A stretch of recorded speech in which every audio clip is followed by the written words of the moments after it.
Hola, muy buenos días tengan ustedes. Me da mucho gusto el poder saludarlos a través de esta forma de comunicación. Espero que se encuentren bien de salud y debido a la contingencia por la cual estamos pasando, nos vemos obligados a realizar nuestras actividades o continuar con nuestro programa a través de esta forma de comunicación o de enseñanza a distancia, ¿sí? Espero que todos se encuentren bien de salud y vamos a iniciar estas sesiones. Antes de comenzar con esta sesión, me gustaría que tuvieran a la mano su cuaderno para realizar un apunte o un pequeño resumen del tema que vayamos a ver, mismo que el cual ustedes tendrán que subir al correo donde anteriormente estaban subiendo ustedes las actividades hasta salir de vacaciones para poder continuar con el registro de actividades que forman parte de la evaluación continua. Antes de iniciar con esta primera sesión, pues vamos a tener que hacer una pequeña retroalimentación del tema que se estuvo trabajando con ustedes a través de las actividades que ustedes me hicieron el favor de enviarme a través del correo electrónico. Esta actividad consistió principalmente en la elaboración de un crucigrama, el cual lo fuimos desarrollando por diferentes etapas, donde la primera de ellas consistió en la elección de un tema que tenía que tener relación con otra asignatura, el cual se les dificultara o tuvieran ciertas problemáticas para poderlo comprender. Después de esto buscamos la información impresa, en la cual ustedes subrayaron las diferentes ideas primarias y los conceptos que eran relevantes referente al tema. El segundo paso que hicimos de esto fue la elaboración de un mapa conceptual, donde estuvimos estructurando nosotros o jerarquizando los conceptos primarios junto con las ideas para poder establecer una relación o una secuencia de esos conceptos. Y el tercer paso que elaboramos nosotros fue principalmente la elaboración de una serie de cuestionamientos, mismas que nos llevarían principalmente a estructurar lo que era el crucigrama, y como parte final de este proyecto pues fue la elaboración de un crucigrama, el cual ustedes me hicieron el favor de enviarme a través del correo electrónico, el cual ya revisé y esto formará parte de su tercera evaluación. Tenemos que continuar de esta forma para poder avanzar en cuanto al programa del tercer trimestre. Y en un tema que empezamos ya a desarrollar nosotros fue principalmente la lectura de las obras de teatro, el cual viene siendo principalmente, ¿no? Espero que lo alcancen a ver a través del pequeño cartel que elaboré, donde viene el título que vamos a continuar. Bien, de este cartel o de este título que tenemos que desarrollar nosotros es principalmente la lectura de diferentes obras de teatro correspondientes a las diferentes corrientes literarias, donde tendríamos que destacar nosotros cuáles son sus características de las obras de teatro, por ejemplo, ver los valores sociales que reflejan los actores, cuáles son las ideas o las temáticas que van dejando los dramaturgos, y finalmente lo que tendremos que hacer como parte de este proyecto es una lectura en atril. La lectura en atril viene siendo como una especie de ensayo de ejercicio previo que se realiza antes de llevar a cabo las obras de teatro o de poderlas representar. En esta lectura en atril lo que hacen los participantes es leer el diálogo o los diálogos, por ejemplo, como si ya se fueran a representar, dándole las tonalidades y el tono de voz correspondiente para que esto sea un poco más realista, ¿no? Entonces es lo que es la lectura atril, pero solamente es la pura lectura, no se lleva directamente al desarrollo de las expresiones corporales o la actuación principalmente, ¿no? Bien, de esta sesión vamos a iniciar principalmente con lo que es la historia del teatro. El teatro, recuerden ustedes que es un género literario que se desarrolló desde las culturas antiguas, donde estas obras o estas representaciones pues tenían diferentes objetivos, ¿no? O finalidades. Algunas eran de carácter religioso, que eran la mayoría de ellas, y otras representaban algunas cuestiones de carácter social. En la parte religiosa vamos a ver que pasó directamente hacia la cultura, empezando por la cultura mesopotámica y la cultura egipcia y parte de los fenicios, donde según la historia de la literatura pues se han encontrado, existen algunos códices o algunos escritos que hacen referencia a la representación y contenido de estas obras, ¿no?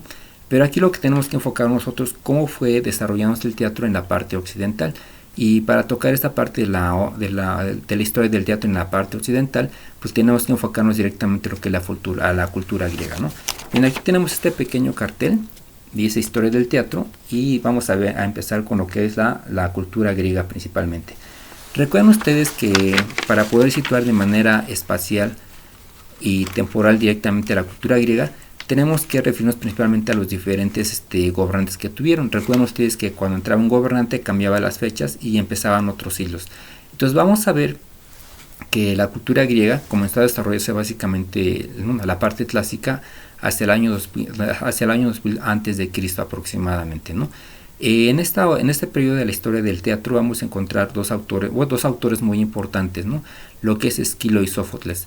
El contenido de estas obras están enfocadas principalmente a destacar lo que es la parte religiosa, la parte política y la parte histórica, la parte histórica, donde se narraba principalmente las diferentes batallas que habían librado contra otros pueblos cercanos que tenían, ¿no? Entonces vamos a ver que tanto Esquilo como Sófocles son muy importantes en esta parte de la historia del teatro, ya que ellos plasmaron, pusieron en puesta diferentes obras de teatro, las cuales reflejaran principalmente las problemáticas sociales por las cuales estaban pasando en aquel momento la cultura griega, ¿no? Y en esta época vamos a ver que las obras de teatro se desarrollaban principalmente en lo que era el ágora. El ágora era principalmente la plaza pública donde el pueblo se reunía para poderlas presenciar. Esas obras se realizaban en honor al dios Dionisio.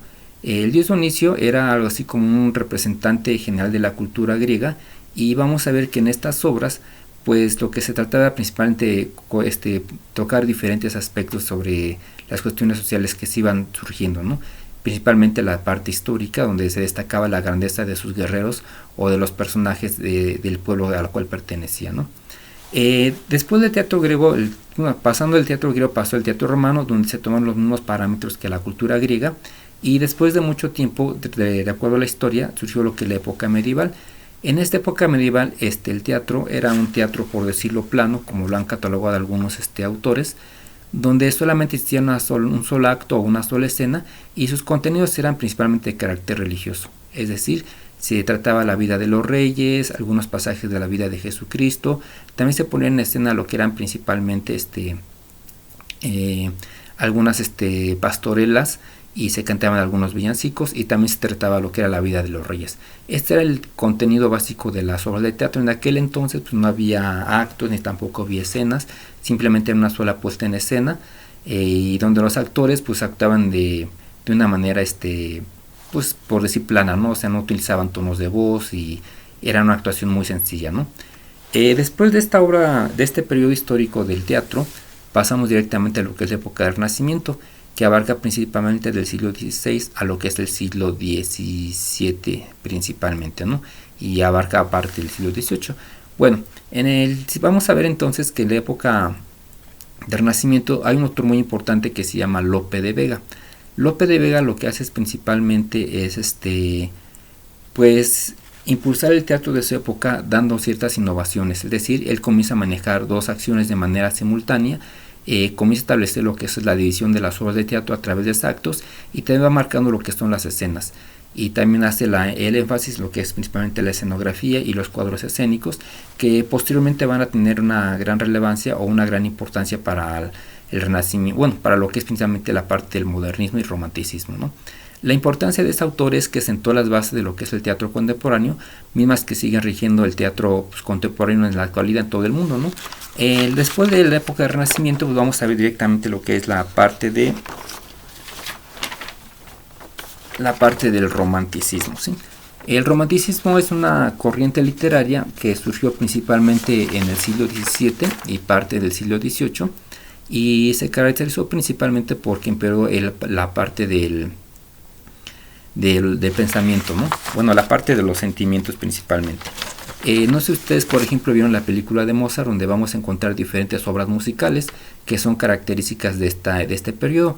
Entonces estas obras son muy elitistas porque solamente estaban dirigidas principalmente a las clases altas o las clases cultas, pero también por ahí surge una vertiente que hace énfasis en lo que es principalmente la cultura popular, ¿no? Es decir, destacando cuáles eran las principales problemáticas que se iban presentando en la sociedad del siglo XVII y parte del siglo XVIII, ¿no? Después del romanticismo surge directamente lo que es la parte del modernismo, como aquí lo podemos ver. Es una corriente ya un poco más actual que surge a finales del siglo, de la última década de 1800, y abarca todo lo que es la parte de 1900 hasta 1950 aproximadamente. Es una corriente literaria que surge principalmente en la parte de Europa, pero no tuvo tanto desarrollo y principalmente es adoptada por algunos autores latinoamericanos, donde comienza a desarrollarse, ¿no? En la parte de América Latina, este teatro que corresponde al modernismo, pues se basa principalmente en tratar las problemáticas sociales de la época, es decir, abarca lo que son los temas comunes como es el amor, el desamor, la traición, el odio, la muerte, entre otros más, y sus personajes vienen siendo personajes de la vida pública, es decir, personajes que son comunes o que podemos encontrar nosotros en la sociedad, en la sociedad común, y esos temas pues son llevados puesta en escena, utilizan lo que es un lenguaje popular, es decir, lo que es el lenguaje de las clases bajas y pues, ¿por qué no? También el lenguaje culto de las clases altas, y es lo que va dando lo que va a caracterizar directamente lo que es esta época del teatro en América Latina, ¿no? Y después de esto vamos a ver lo que es el teatro pues, contemporáneo. En el teatro contemporáneo surge una figura muy importante que se llama José Emilio Carballido, que es un autor mexicano, y él establece que, finalmente afirma en sus obras, que dice que las obras de teatro se escriben para ser representadas y no ser leídas como obras narrativas, ¿no? A partir de ahí, el teatro contemporáneo pues surgen diferentes subcorrientes de teatro, ¿no? Está el teatro de revista, que vendría siendo lo que es el teatro callejero, el teatro popular, como por ejemplo el que se presenta en el Cervantino, el teatro callejero principalmente, ¿no? Está el teatro dadaísta, que si ustedes por ejemplo dieron la obra de Kafka, la Metamorfosis de Kafka por ejemplo, que maneja muchos simbolismos, pues es finalmente el teatro dadaísta, ¿no? Y finalmente vamos a ver lo que es el teatro realista, que es finalmente pues la realidad contemporánea que vamos a enfrentar nosotros en el teatro, que podemos ver en el teatro, que es una combinación de diferentes problemáticas sociales que muchas veces se mezclan con la parte histórica, ¿no? Bien, esto sería la primera parte de nuestra primera sesión, y como parte de la primera actividad que les voy a dejar a ustedes de tarea consiste en lo siguiente, ¿sí? Solamente quiero que ustedes me ilustren diferentes tipos de teatro correspondientes a las distintas corrientes literarias de las que acabamos de ver. Por ejemplo, hay que recortar o dibujar como ustedes gusten un teatro, y lo vamos a recortar. Si es dibujado, normalmente lo dibujamos en el cuaderno. Si es ilustrado, lo recortan y lo pegan y le ponen a qué época corresponde ese teatro, ¿no? Y para poder culminar esto, pues hagan el resumen de lo que vimos el día de hoy, y nos vemos en la siguiente sesión. Espero que hayan entendido algo y espero que se encuentren bien de salud. Bien, hasta luego.